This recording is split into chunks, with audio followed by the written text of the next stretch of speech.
And what is going on YouTube? Just another gaming channel bringing you just another video. So, ladies and gentlemen, I apologise for not doing a video. Not that not many people care, but that's cool.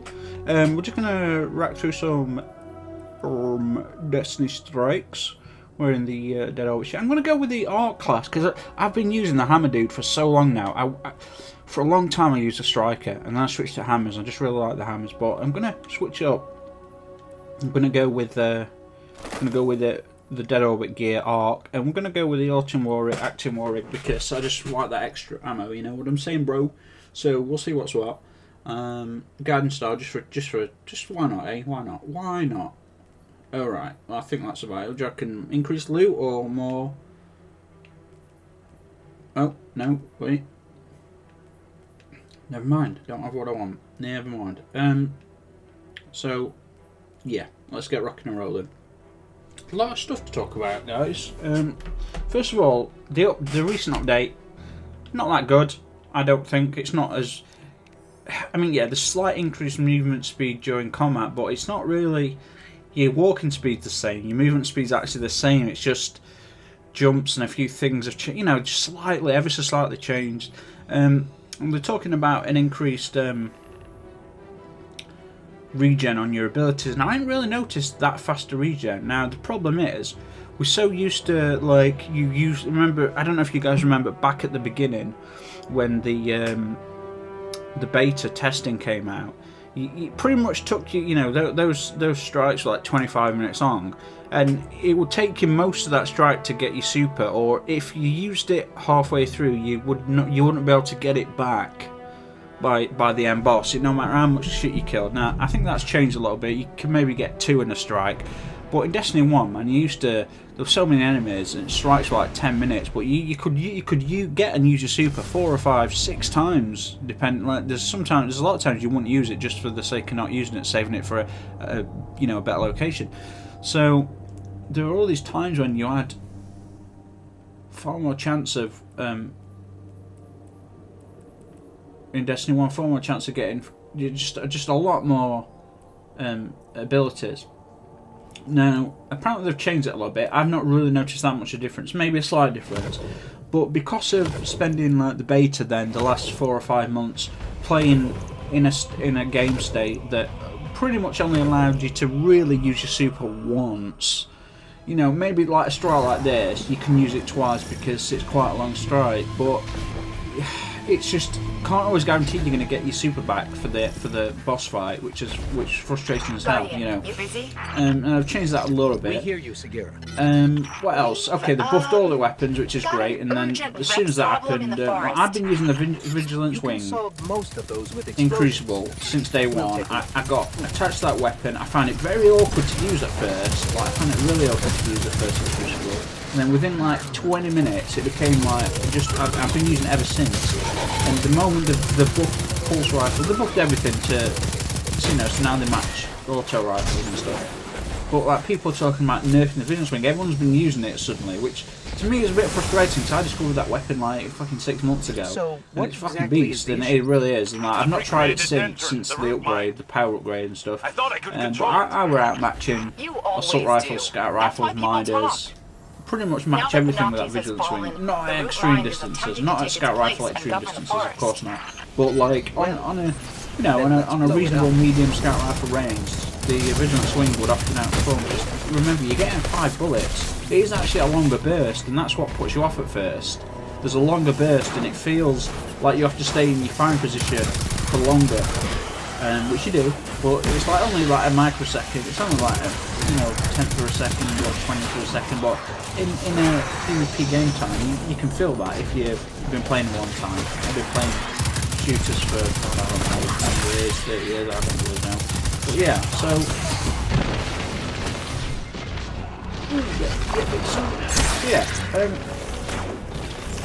I was worried when the nerf stuff was coming up, but apparently Bungie like, no, we're not going to nerf it, we're going to buff all the rest of all the rest of exotic so they feel more powerful, which is great because exotic should feel exotic. The moment the exotics start to feel like exotics, everyone's like, nerf it.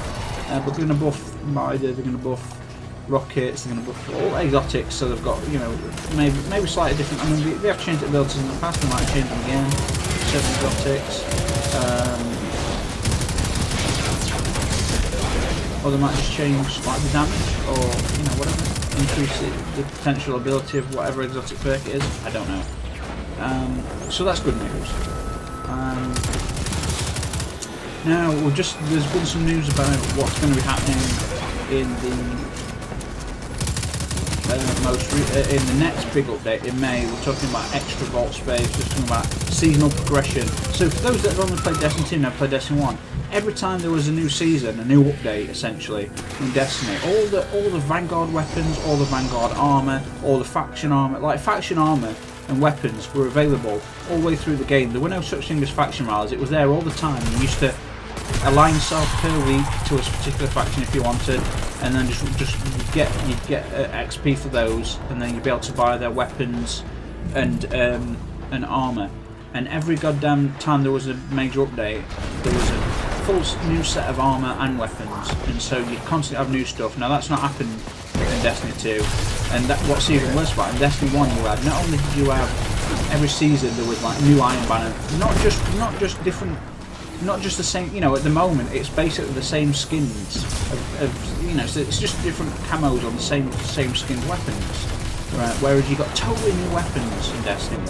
Not only that, every single weapon had a possibility of about 50 different rolls to it, because, you know, random rolls.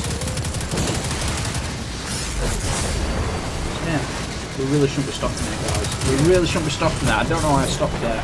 I was like, you can run straight through these guys. Do that.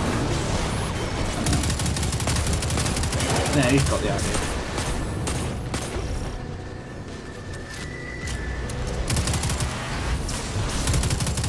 I don't know, I feel like I want to do something. I don't know why I want to do this, I don't really need to. Yeah, bro.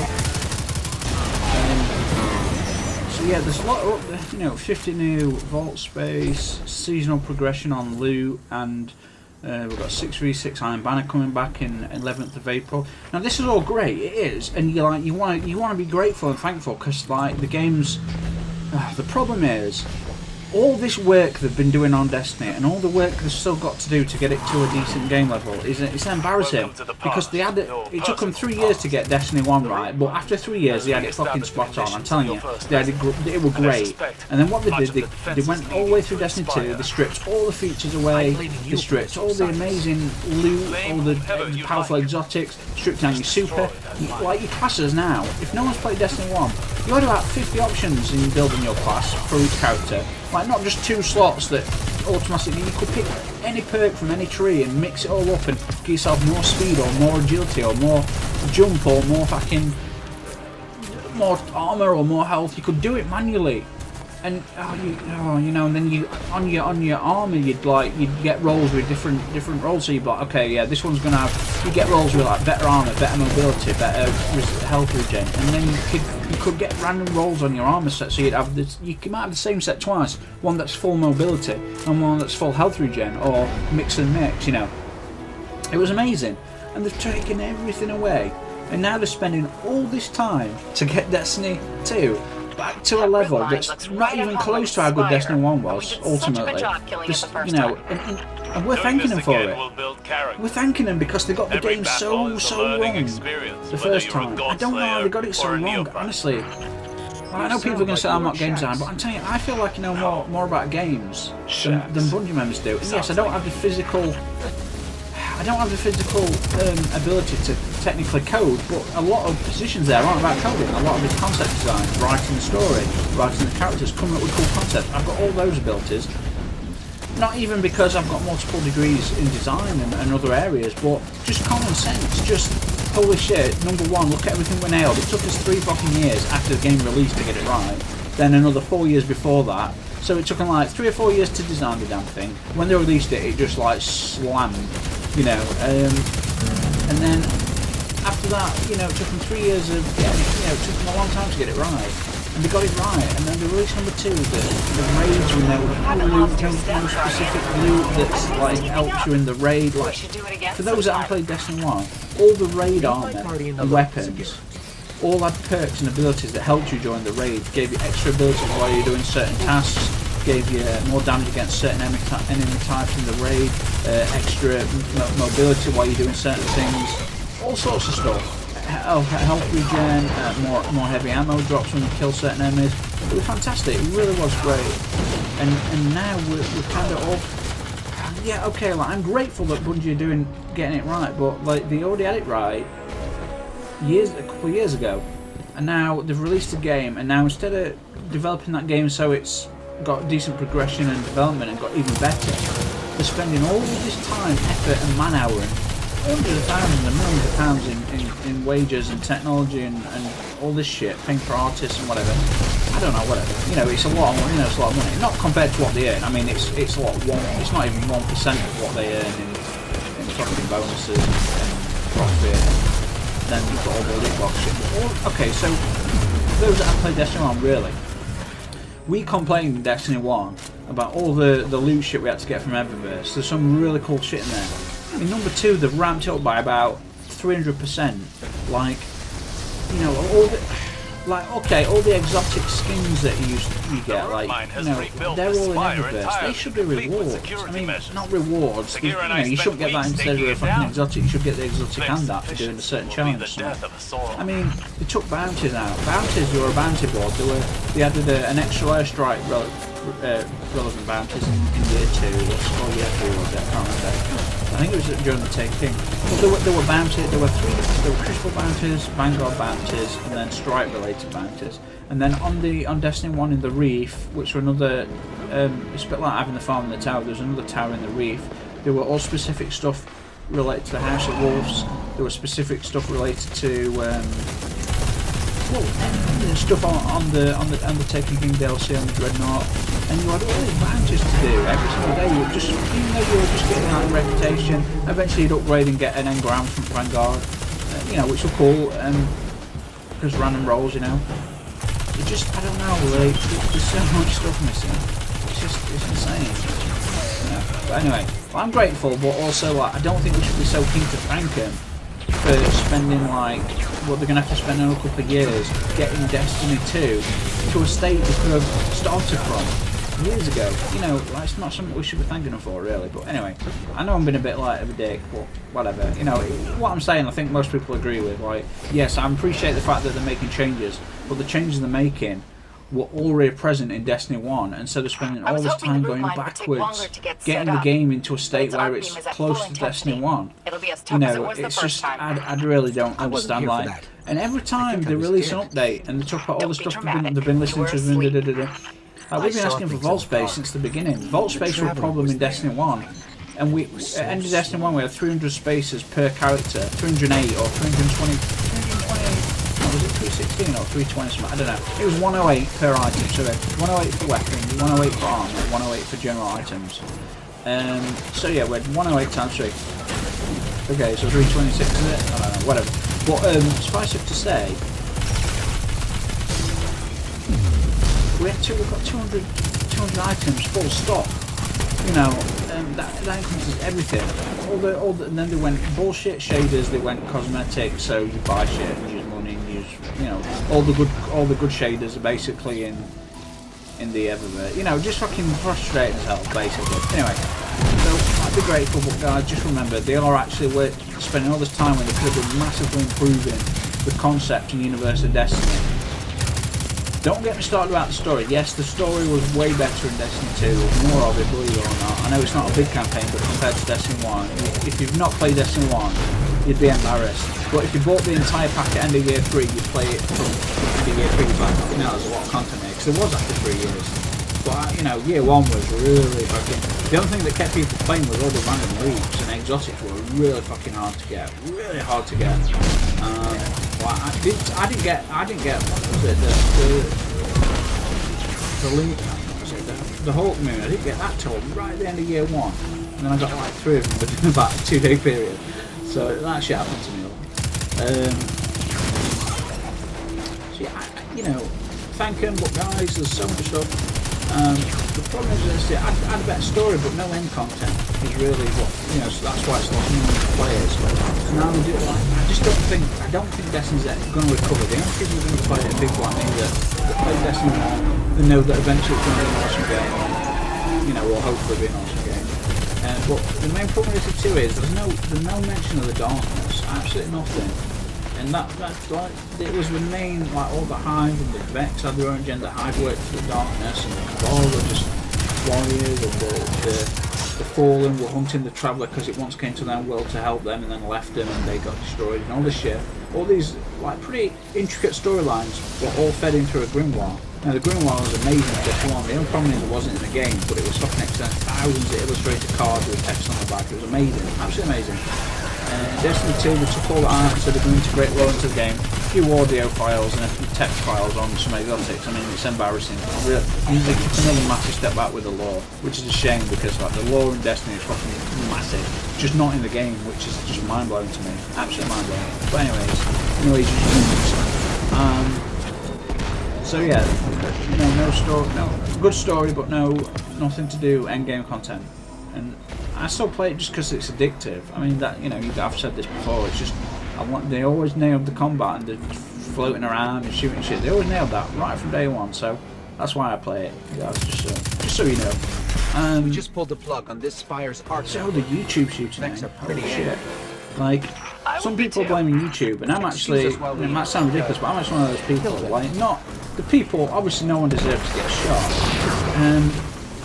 But you live in a country, America, where it happened, that has a mass shooting approximately every single day. Okay, that's the average, what it turns out. Every single day they have a mass shooting. And this woman just lost her shit at YouTube for demonetizing. And anyone, I'm not like I don't have a big enough now, but for anyone that knows, like, YouTube has gone overboard in demonetizing. Like, a lot of people's videos shouldn't be demonetized. We know this, common sense. You know, someone doing an exercise video and it gets demonetized, like the girl that did the shooting. Their videos that got demonetized were just because it didn't really align with their with YouTube's political views. You know, technically they're allowed to do that shit. It's just ridiculous. Because the thing is, when they demonetize people, I don't know if people realise how many people make a living. How many millions of people make a living off YouTube, and suddenly they're not. And yeah, no one deserves to get shot, but I'm surprised that shit didn't happen sooner, to be honest. I really am, because like America's it's just a violent country.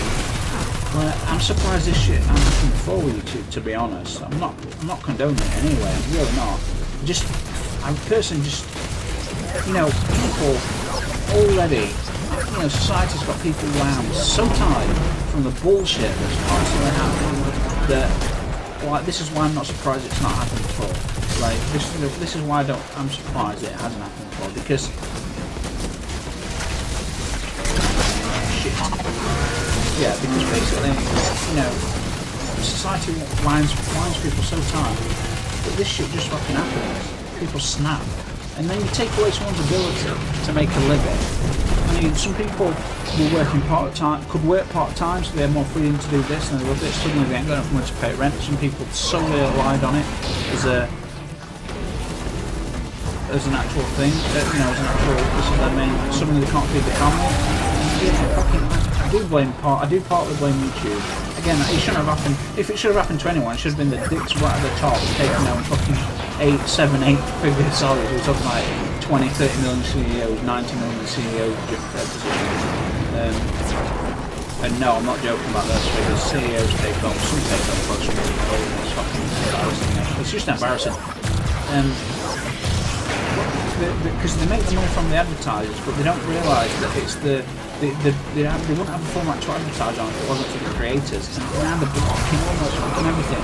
Then you've got the data leak with the British company that fucking just scammed the shit out of 50 odd million people's. I deleted my Facebook account a while back, but I've deleted it like 3 times now because I'm like, I don't want this shit. I really don't want this stuff on. Sorry, I'll let you use this earlier on, but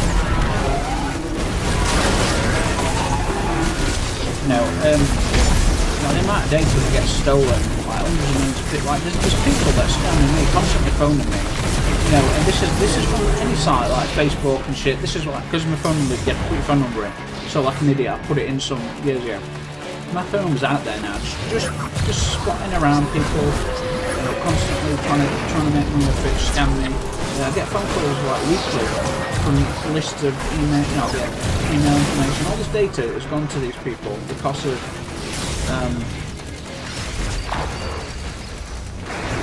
companies like YouTube giving away the data. Like some companies sell your data. That's their like they fucking when you sign the shit and they're like, yeah, we're not going to get away. Bullshit. Or they put a little secret clause in there that just I don't even want to get into it. But guys, it's fucked up. Really fucked up. I don't really know what to say. Like, yes, I blame YouTube. Like, people are wound tight as fuck into it. Really, I don't think. Like, most people have got a job, they focus on a job, they focus on a small group of friends or family, which is fine. Most people live in a world like that. But my life's like just turned upside down from my insomnia, and being awake for even 3 days, which is embarrassingly easy for me. Like like I said, you guys know my insomnia. Like my average is about 7 days, 8 days, 6 days. I don't know, it varies slightly, but I mean, I'm usually only getting a tiny amount of sleep at the end of it. I mean, like an hour a month or something like that. It works out at, and it's really hard to believe. And to be honest, for a long time, I didn't realise how little sleep I was getting because I was just like, oh, I'm awake again. It didn't really occur to me to actually think about it and try and calculate it. But holy shit, when I realised how little sleep that I got, I could not believe it. Like I was blown away, it really was. So yeah. So because of that, because of like the amount of time I spend away, I've just started to look at just all sorts of I've just looked at the world on a macro level. I've focused on you think about the news as an object. It's not objective. It's run by corporations that want to send a particular message. But I don't watch mainstream media. I watch independent media like the Young Turks and Russia Today. Is somewhat political, but it has like I've seen people quit on camera because the report. I remember on Russia Today or Al Jazeera, I can't remember which. I think it was Russia Today. Someone quit. She was American. She smoked cannabis, and she quit she quit publicly and told everyone because she'd started a cannabis thing and she were against